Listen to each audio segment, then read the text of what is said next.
Dan sekarang kita berada pada puncaknya di hari 10 yang kita kenal dikenal dengan Idul Adha atau dengan nama lain Idul Kurban. Id berasal dari kata bahasa Arab yang artinya kembali.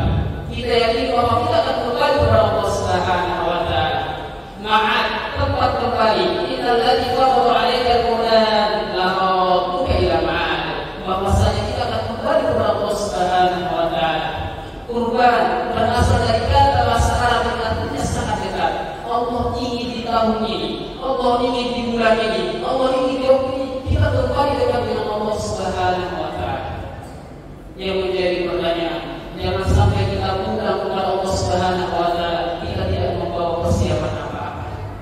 Jangan sampai kita kembali kepada Allah Subhanahu wa taala belum ada bekal yang kita bawa. Jangan sampai kita kembali kepada Allah Subhanahu wa taala tapi Allah belum meridhoi kita.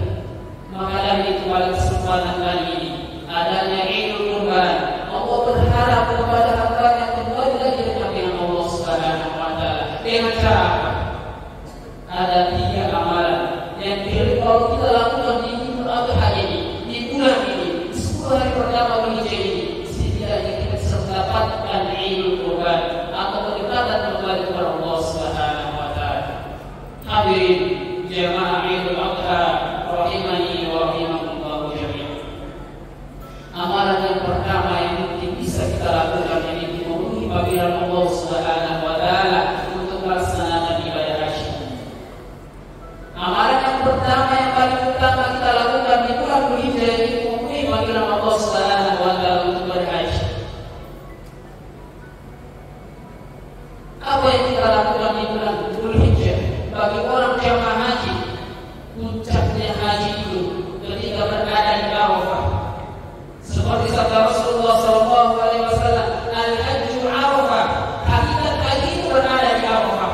Apa yang dilakukan jamaah haji di Arafah? Mereka wukuf, kembali mengenal siapa dirinya, kembali mengenal siapa Tuhannya, kembali mengenal tujuan diciptakan dunia ini untuk apa. Mungkin selama ini lalai karena dunia, mungkin selama ini lalai karena jabatan, mungkin selama ini lalai karena pangkat dan status dan lain-lain. Tapi munculnya di Arafah, dia kembali memperbaiki dirinya, kembali mengingat siapa dirinya, kembali mengenal siapa Tuhannya dan tujuan penciptaannya untuk apa. Setelah selesai di Arafah, memperbaiki diri, memperbaiki niat, apa tujuan kita hidup. Jamaah haji seperti ke Arafah besoknya. Apa yang dilakukan di Arafah? Mereka melempar jamarat dengan apa? Dengan mengucapkan Bismillah Allahu Akbar.